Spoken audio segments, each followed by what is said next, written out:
পড়ছিলাম তাজমহল, কলমে প্রিমাফার্না চৌধুরী। পর্ব সংখ্যা ৪৮। হাসপাতালের আলো ম্লান।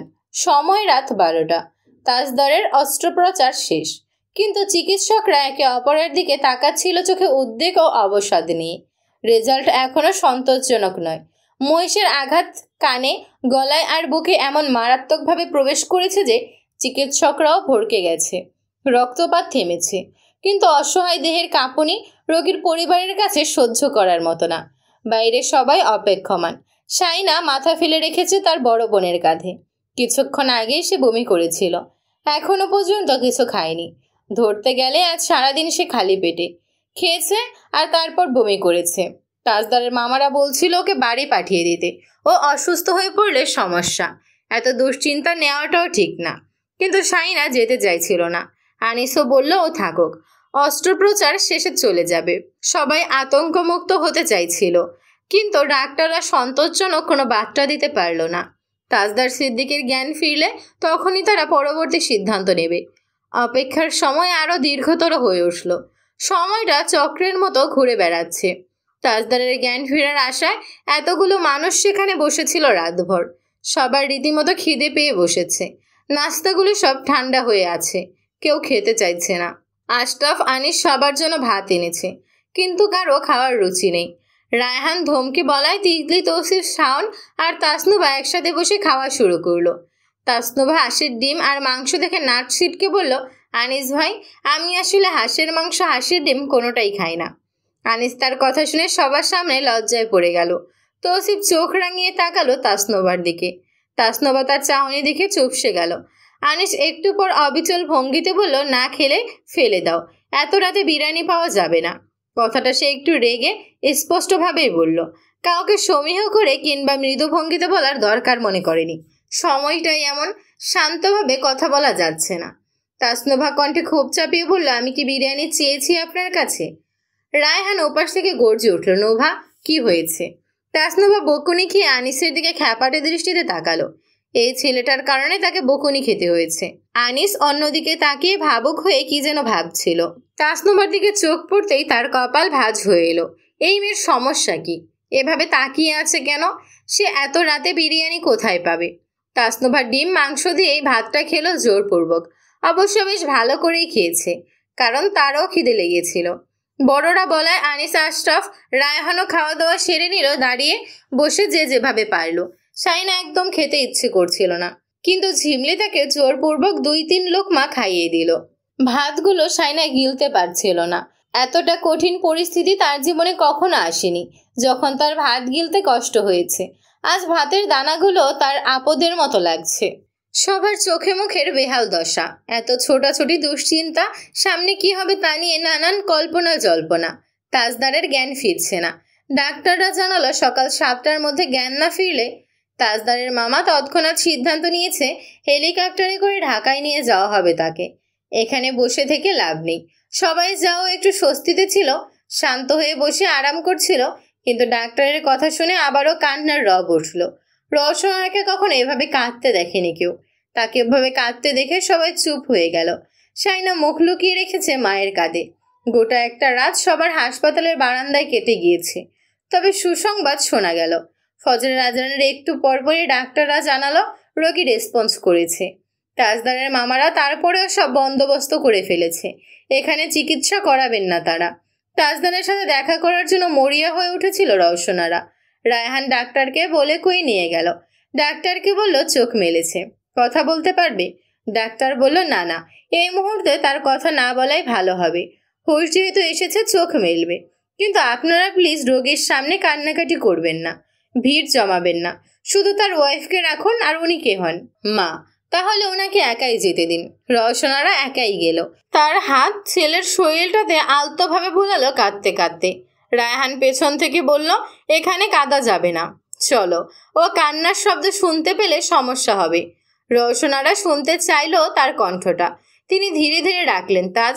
মা ডাকছে, শুনতে পাচ্ছ? একটা নার্স আশেপাশেই ছিল, সে বারবার সাবধান করছে না ডাকতে। কণ্ঠনালী মারাত্মক জখম হয়েছে, ব্যথায় কথা বলার মতো অবস্থায় নেই।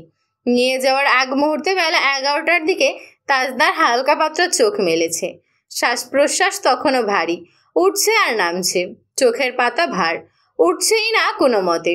যতটুকু উঠেছে ততটুকুকে সবাইকে দেখছে কিনা কে জানে, তবে ঠোঁট নড়ছে। কি বলতে চাইছে কেউ বুঝতে পারছে না।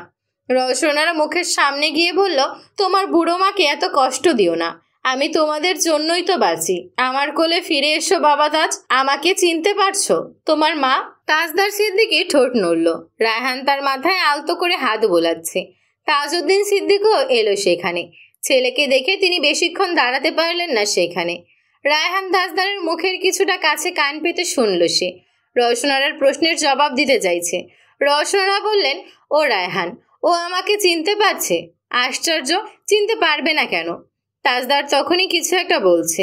রায়হান শুনল মামা এই ধরনের কিছু একটা শব্দ হচ্ছে।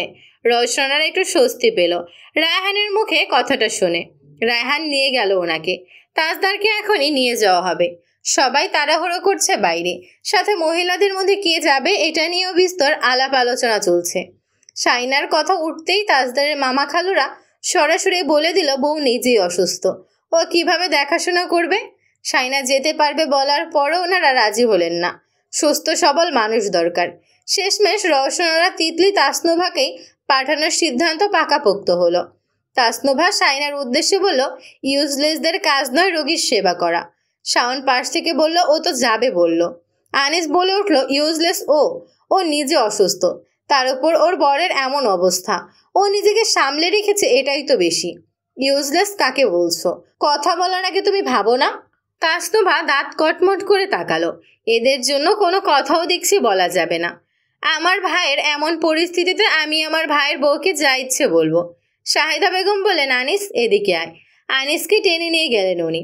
থাক, বাদ দে, ওর ভাইয়ের এই অবস্থা, তাই রাগের বসে বলেছে, বাদ দে। আনিস নিজের মেজাজ সামলে এবার শাইনার দিকে তাকালো।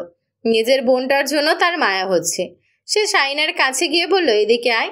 শাইনা তার পিছু পিছু গেল। আনিস তাকে তাজদারের সাথে দেখা করার সুযোগ করে দিল। তাজদার সিদ্দিকের চোখ দুটো আগের মতো, পুরোপুরি বন্ধ না, আবার খোলাও না। বুক ধীরে ধীরে ওঠানামা করছে। শাইনা তার সামনে গিয়ে দাঁড়ালো। আনিস বাইরে দাঁড়িয়ে আছে। শাইনা একবার দরজার দিকে তাকিয়ে তাজদারের আঙুলটা আবারও ধরল মুখের একটু ঝুঁকে। তাজদারের চোখের পাতাটা একটু নড়ে উঠল। ছোট শাইনা আলতো করে তার মুখের পাশে ব্যান্ডেজে কাপা হাতটা ছুঁয়ে বলল, আমার কথা শুনছেন? তাজদার সিদ্দিকী চোখের পলক ফেলল আস্তে করে। শাইনা তা দেখে নিজেকে সামলে নিয়ে বলল, আপনার কি বেশি কষ্ট হচ্ছে? কোথায় কষ্ট হচ্ছে? আমি যাই আপনার সাথে? ওরা আমাকে নিয়ে যাচ্ছে না। আমি যেতে চাইছি কিন্তু ওরা কথা শুনছে না। বলতে বলতে শাইনা করুণ সুরে কেঁদে উঠে নিজেকে আবারও সামলে নিল। তাজদার কিছু বলতে যাচ্ছে। বাইরে সবাই কথা বলছে। শাইনাকে বেরিয়ে আসতে বলছে। শাইনা তার কানটা তাজদারের একটু সামনে নিয়ে গেল, কি বলতে চাইছে সেটা শোনার জন্য। কি বলছেন শুনতে পারছি না। কোথায় কষ্ট হচ্ছে বলুন? তাজদার ঠোঁট নড়ছে ক্রমশ। গলার ভেতর থেকে আওয়াজটা বেরিয়ে আসতে খুব কষ্ট হচ্ছে।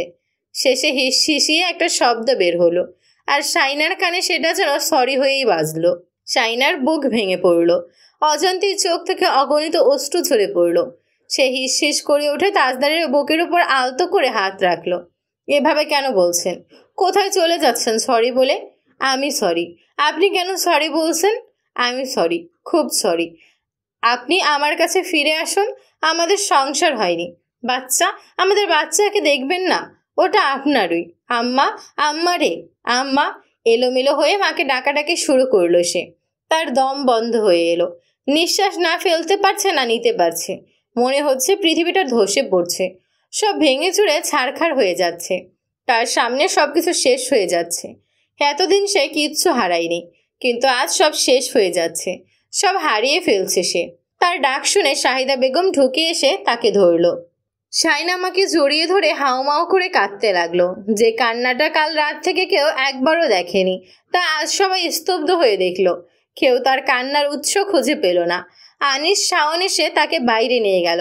শাইনা তার বড় আপাকে জড়িয়ে ধরে কাঁদতে লাগলো। তার গলা বসে যাচ্ছে, কণ্ঠ আটকে যাচ্ছে। মনে হচ্ছে কণ্ঠনালীতে কোনো ধারালো অস্ত্র বসে গেছে। সবাই সরুন, সরে দাঁড়ান। মানুষের ভিড় ছিঁড়ে স্ট্রেচারে করে তাজদার সিদ্দিকীকে ধীরে ধীরে বাইরে আনা হলো। শাইনা বোনের কাঁধ থেকে মুখ তুলতেই একবার তাকালো তার দিকে। নিয়ে যাওয়া হচ্ছে হাতের নাগালের বাইরে, চোখের আড়ালে। চারপাশে কান্নার রোল উঠল। সাইনা বোনকে শক্ত করে জড়িয়ে ধরে আবারও সে মুখ লুকিয়ে ফেলল কাঁধে। তার শরীরটা কাঁপতে লাগলো শিউরে শিউরে। তার মনে হচ্ছিল ওই চোখ দুটো এখনো তার দিকেই তাকিয়ে আছে। ওই দৃষ্টি যেটা থেকে পালানো যায়নি কোনোদিন। ওই দৃষ্টি সে কোনোদিন ভুলতে পারবে না। ভুলতে পারবে না সেই শব্দটাও। সরি বলে কোথায় চলে যাচ্ছে। চারপাশে সবাই বলছিল উন্নত চিকিৎসার জন্য ঢাকায় নিয়ে যাওয়া হচ্ছে। কেঁদো না। কিন্তু সাইনার কান্না থামলো না। কারণটা সে ছাড়া আর কেউ জানলও না।